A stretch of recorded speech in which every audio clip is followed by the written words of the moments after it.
Good evening, ladies and gentlemen. This is Jerry Sansing with another edition of What's Going On in Corpus Christi, Texas. My producer is Sterling Bocage. And then on September 18th, 2016, that's when we're airing this, and my air times are down at the bottom. And please, I've had several good emails and from various people, pro and con, some of the issues that I've talked about, but my email address is down there at the bottom. It's gsansing@gmail.com. And I'm going to, in just a couple of seconds, I'm going to announce when the next taxpayers meetings are, since this is a taxpayer-sponsored show. And I am the president of the Corpus Christi Taxpayers Association. And we've got some real decisions to make with the upcoming elections and so forth. So let's see what we can do. Be right back with you. Okay, ladies and gentlemen, we'll get the lights on here. Let the camera adjust a little bit. There we go. And I'll take my seat. And as usual, I do these by myself, just so I don't implicate anyone else with this. But I'd like to welcome you to another edition of What's Going On in Corpus Christi, Texas. And I want to inform you that it's very important that you go vote this go around. Okay, we've got some real problems around the city and with Del Mar College and other places, county and so forth, and we need to reassess where we are as far as voting people in that are supposed to represent my best interest and take care of my hard-earned tax money. And it doesn't appear that it's been happening very frequently these days. There's been a lot of controversy and a lot of angst and so forth that's been generated by these local politicians. Now, I personally do not want to run for a political office. I have no desire. I've got enough to do teaching my students at Del Mar College, and I have no desire to go down there and play big shot and whatever. And I don't know of many people that are elected officials these days that I can sit back and say, hey, these people have got my best interest at heart. It just doesn't happen anymore, ladies and gentlemen, and I'm rather perturbed about that. So I'm just going to go ahead and give you a chance to voice your opinion. Okay? So email me at gsansing, SANSING, at gmail.com, and I'll get back with you, and I'll read whatever you've got. Now, if you're totally against what I say and you think I'm full of prunes or whatever, then let me know, and I will address that on this public forum. So, unless you communicate and you just sit home and say, well, my vote doesn't count, I can't do anything about it, nobody's going to listen to me, we've got all these high rollers downtown in these elected positions, and they're going to do what they damn well please anyway, so what can I do? Well, that's the wrong attitude, folks. You're in control. It's your money that they're spending and wasting all over the place, okay? And that money belongs to you, and you need to take control and say, hey, if this person can't cut it, they don't have any desire to help me out or my neighbors, then, I'm just going to go ahead and not vote for them. It's just that simple. Now, let me give you the meeting dates for the Corpus Christi Taxpayers Association. Coming up on October the 1st, 2016, we're going to meet at 2 o'clock at the Small Planet Deli on Saratoga and let's see, what is that? Staples and Saratoga. It's behind the fast food joints. There are 3 fast food places, and then there's a strip center behind that, and there's a major pharmacy next door right on the corner. So it's easy to find, and they've got it marked very well. So that's at 2 o'clock, October 1st, coming up. That's a Saturday at the Small Planet Delicatessen at Saratoga and Staples. Okay? Please show up there. We've got a small meeting room in the back. It is a board meeting, but I want to invite any person that's running for political office, whether you're an incumbent or whether you're running against someone, to come and tell the taxpayers, the board members in particular, and we do have non-board members that are there for the meetings, and just let us know, what you propose to do, and let us ask you some questions, because we are very concerned about a number of items, which I'm going to go over in a minute. Now then, in addition to that, I know it's getting a bit close to the November deadline, or the election time on November the 8th, but our general membership meeting is on October the 29th. That's a Saturday, and it's going to be at the Silverado Smokehouse at the corner of Galahar and Weber. Okay, that's 2 o'clock, Silverado Smokehouse at Galahar and Weber on October 29th. So please show up, and we'll see if we've got some local politicians, if you haven't early voted and so forth, if you're going to hold off. And I usually do to find out what's going on. If I vote early, then that's just because I've got something going. So I'm going to look up the day of the month or the week for October the 8th, and I know that Del Mar College, right across the parking lot from me at the Heldenfels building, is where they normally have the regular voting, and I'll just go over there and vote in between classes. So please show up, and we'll see. Like I say, if you are a candidate out there and you're watching this, then please go ahead and contact me if you have any questions, or just show up and we'll announce you and let you talk to the Taxpayers Association members. Okay? So there are the dates. Now, there are several things I want to talk about that have been topics of discussion this past year with the taxpayers. And so one of them is that Del Mar College bond election. Okay, it's for $139 million.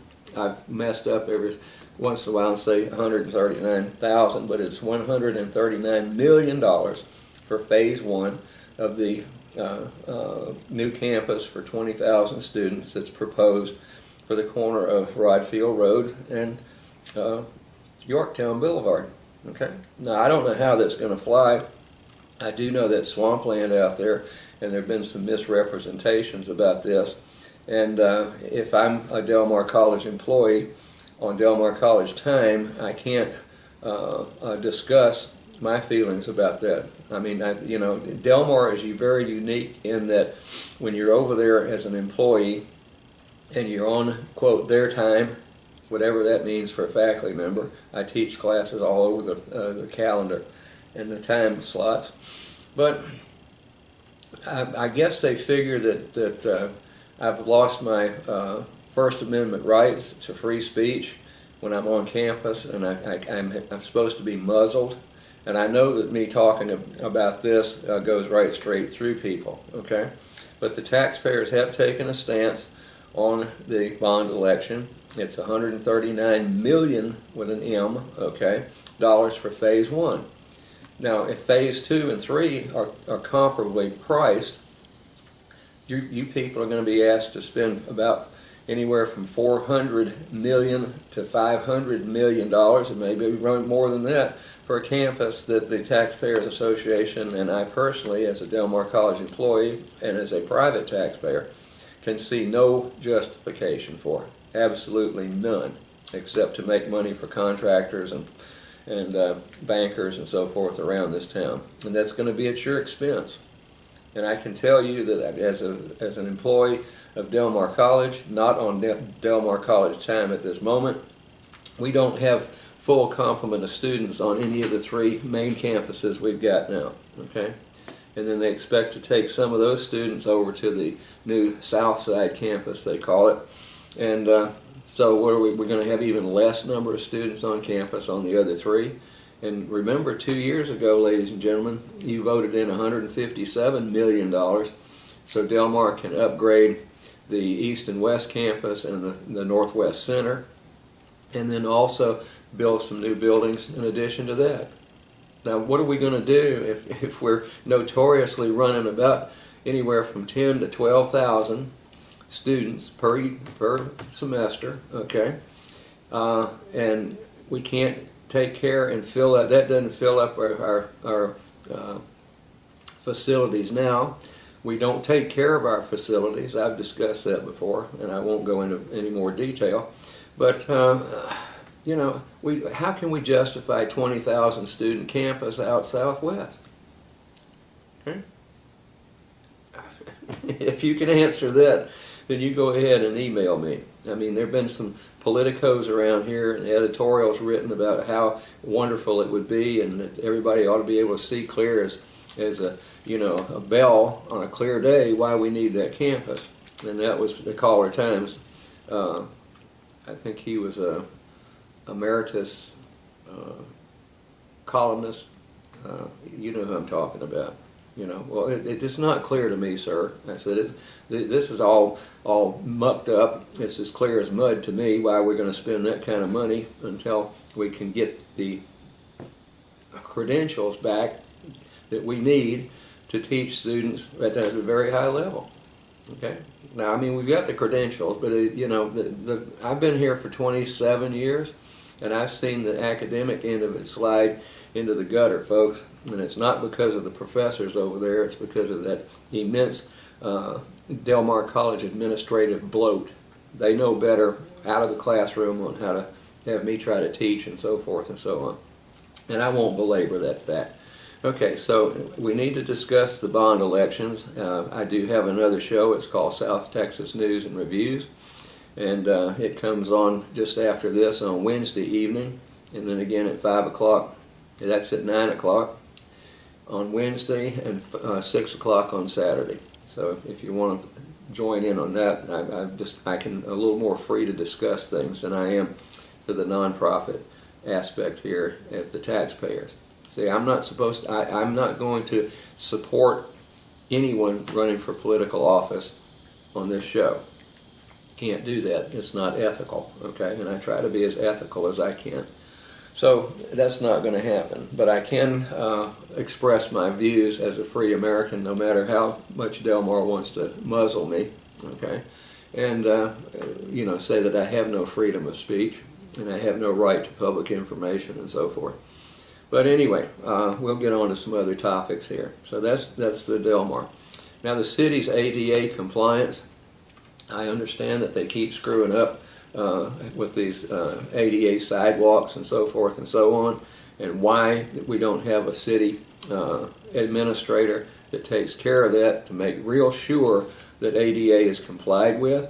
And then we've got a city attorney, Mr. Risley, who is totally and completely against the citizens and particularly the disabled people here. And he's told some real big untruths about the sidewalk over there at the Gulfway Shopping Center on Airline between McArdle and that's SPID.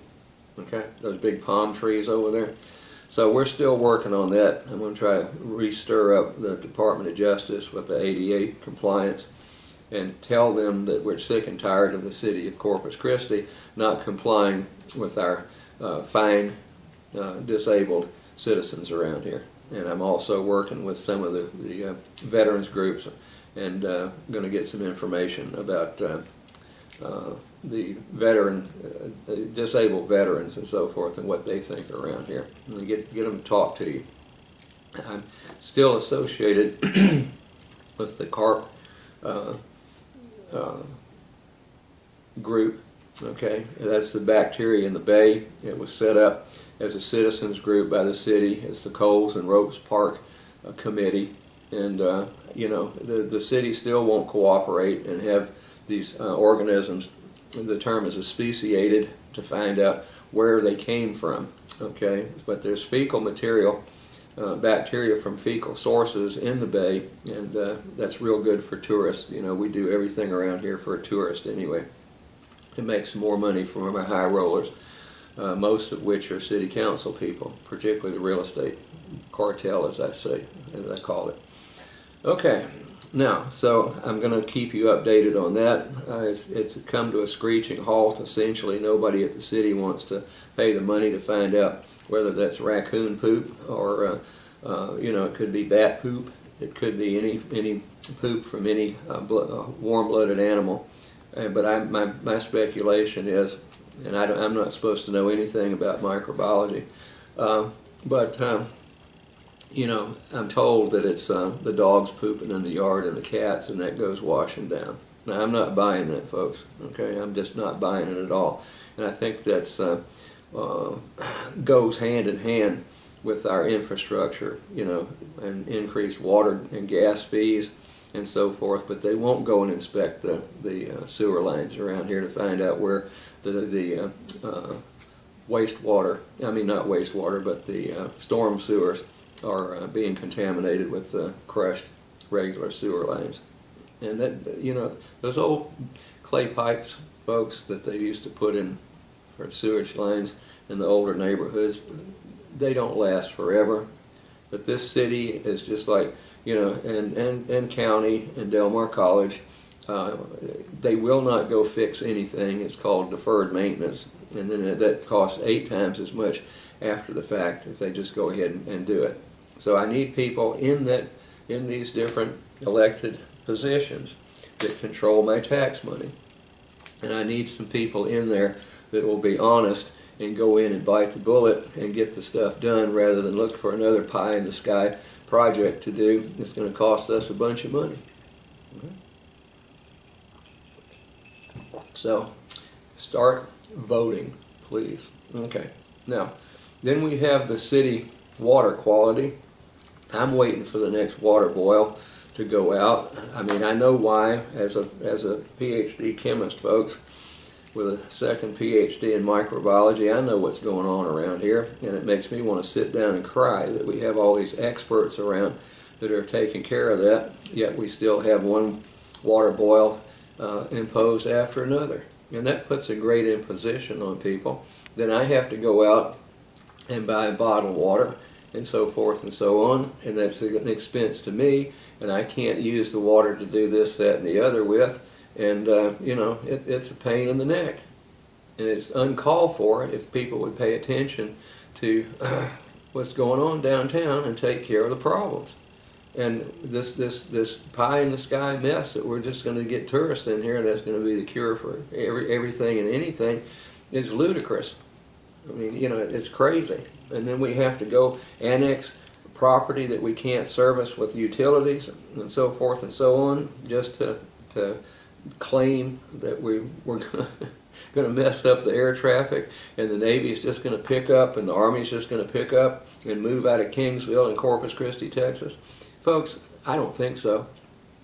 And then you turn right around and knock down a structure, the Memorial Coliseum, and then you won't comply with ADA so that the disabled vets can get around in certain places without having to go through a little up an incline, which is tough, in a wheelchair or on crutches or on a walker. And then they have to go through one of the busiest and most dangerous parking lots in the city, which is Gulfway Center on Airline. And then, you know, they expect the veterans around here to pay big taxes, and the veterans have to go along with this, plus the active duty people. Now, I've lived in a lot of towns as a military brat, folks, and this is the one that I have seen that exhibits the most high degree of disrespect for military personnel that I've ever seen in my life. Okay? And I could tell you some stories around here that curl your hair. And I talk to those people. I mean, you know, a lot of people here know who my father was. And the reason for that was he was a very highly decorated fighter pilot, Air Force, through World War II. His exploits there should be in a movie, okay? And what he did for this country, he flew Korea and Vietnam. And he flew 350 missions in Vietnam as a forward air controller. And a lot of people around here, retired Army and Navy people, know who he is. Now, when he retired from the Air Force, he went into rebuilding antique aircraft, World War II, all the way from World War I to World War II, and a little beyond that, some of the Korean stuff, and with the Commemorative Air Force. And he used to fly into Corpus Christi 2 times a year for these air shows, and into Kingsville. And he was very, very well respected and very well known. So I run into a lot of people that say, oh, hey, you know, did you know Sandy Sansing? Is he a relation to you? Or a relative of yours? I said, yes, that's my father. And I'm known as Sandy's son. I don't have a first name or last name. I'm Sandy's son. So I meet a lot of people, folks, and these military people around here are not real pleased with water boils. And then, you know, streets that look like, as the cartoon said, Manila, being bombed during the Second World War, and taxes that go on misspent and everything else, and then tear down memorials and won't fix the ADA compliance, sidewalks. It's a mess, folks. And let me tell you out there, elected officials, the Navy people have a great influence on whether they're going to stay or not. Okay? So, just because you think these wind farms, according to FAA, are not going to affect this, and you keep preaching this, and now you annex that big plot of land out there at Chapman Ranch, and then you back off on that saying we can't afford $14 million to go down there and put in the sewer and water lines. Give me a break, folks. Wait until you get fined again, or for the first time with EPA over this wastewater system. The government is watching, folks, and I'm watching. So all I can say is shape up or back off and don't run for elected position and give somebody a chance that can handle the job, because you people that are on board now obviously cannot. And I don't mind saying that to you. I'm disgusted with you. All right.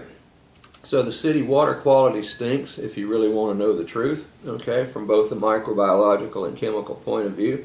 I think I am educated enough to be able to understand what the flaws in the system are, and you're not going to be able to pull the wool over my eyes saying, oh, well, it's just bad luck, okay? Somebody's head should roll for that. All right, now, then I have filmed, and I can't get a response, so I guess I'm just going to start having to jump up and down and raise unmitigated hell with the police department and with code enforcement. Now, if you are driving from Alameda back to Ocean Drive on Robert, when you hit that corner of Robert and Ocean and look to the left, it is totally, completely blind at that stoplight. Now there's a yard there that has big mesquite trees with big thick trunks there, and it's got this scrub are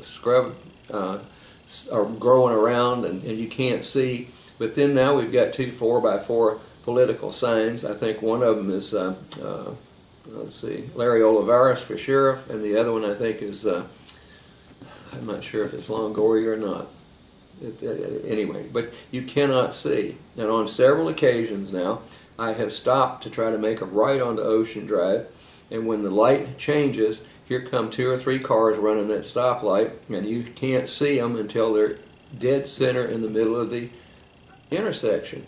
So if you go by the light and it turns green and you pull out there, you're going to get killed, folks. Now, where is code enforcement with that? Where in the world is code enforcement with that boondoggle over there? You think they'll do anything about it? Probably not. Okay? They're too busy out picking on little old ladies that can't afford to have their yard cut, okay, and don't have the power to do it anymore, the physical stamina to push a lawnmower. And that's who you're going to take down there to the kangaroo court, which is the environmental court downtown on Fridays. Okay? If you want a real show and show you how democracy does not work, ladies and gentlemen, go to that environmental court. Okay? Now, and then if you go over to, let's see, I think that is Louisiana and Swantner, and you're coming off of Staple Street onto Louisiana, and you have to cross Swantner, the same thing is there. There's this light that takes forever to change, but if you try to take a left, look to the left, okay, back towards Staples, okay, then you cannot see past those bushes. And then they've got this little orange-colored barrier sitting right in the sidewalk. The sidewalk, I don't think, is wide enough to be ADA compliant. Okay, so here we go again. Where's code enforcement? Why didn't code enforcement get on their own butts, the city's butt, and say, look, you got to cure this stuff, folks? It's not just for citizens to go down there and pay $5,000 per household for grass that's over 12 inches in the front yard. Okay, and then they invade your side yard. They don't, I don't think they're supposed to do that. They're not law enforcement officials, as far as I can tell, and they have no damn business being in your privacy fence at all, as far as I'm concerned. It's Gestapo tactics. That's exactly what it is. But they're very selective. It's just like Hitler's Gestapo. Okay, we're going to get those Jews. Okay, we're going to single out people. We're not going to, Anyway, I better not pursue that anymore. Okay, and Delmar thinks it's funny when their public seasonal at the Christmas holidays, or the seasons there, whatever they're going to call that, and to have people make remarks like, well, we call our chamber over here, the music chamber, the gas chamber, and then that's supposed to be funny. Okay, there again, we need to go over there and I guess educate Delmar College administrators in the finer arts of being human beings and prudent individuals, and not be, covering each other's butt over there every time they screw up. All right, I've said it. Okay, so code enforcement stinks.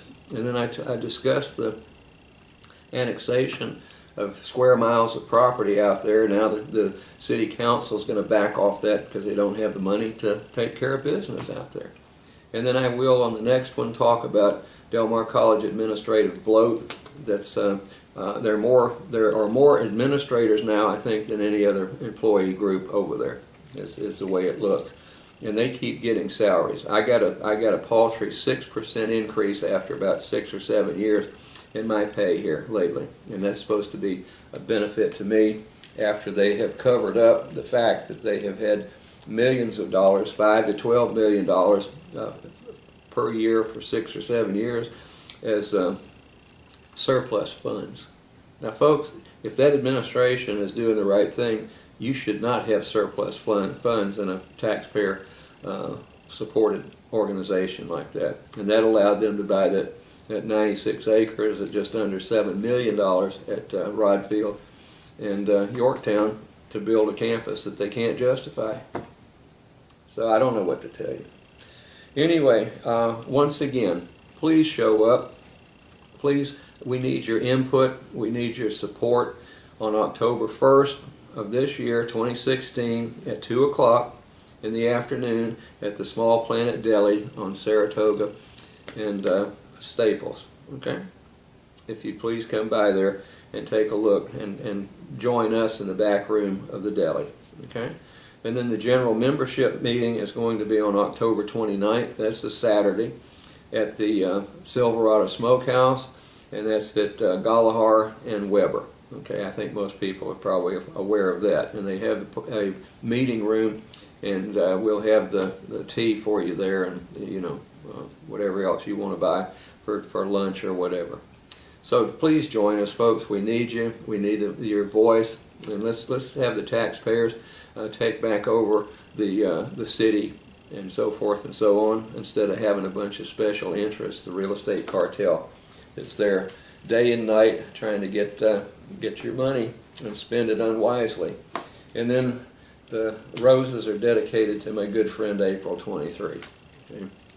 And we'll take it from there. I've got about a minute left, minute and 20 seconds. So please, it's Gerald Sansing, and my email is gsansing@gmail.com, and I'd love to hear from you. If you don't disagree with what I'm saying or the way I'm saying it, then let me know. I'd be more than happy to voice your opinion of me and this show on the air at any time. So I'm going to go shut her down and put the banner back up. And I appreciate you watching. I hope it's been informative for you. And good night. Okay, ladies and gentlemen, once again, I've got about 40 seconds or so. Please email me, gsansing@gmail.com. There are the air times on Tuesday at 7:30 p.m. and then on Wednesday at 8:30 p.m. And this one on Wednesday precedes the South Texas News and Reviews. And this is September the 18th, 2016. Let me know what you think. Anyway, I'll be looking forward to your emails. I'm going to let the banner run on out in the time. Thank you, and good night.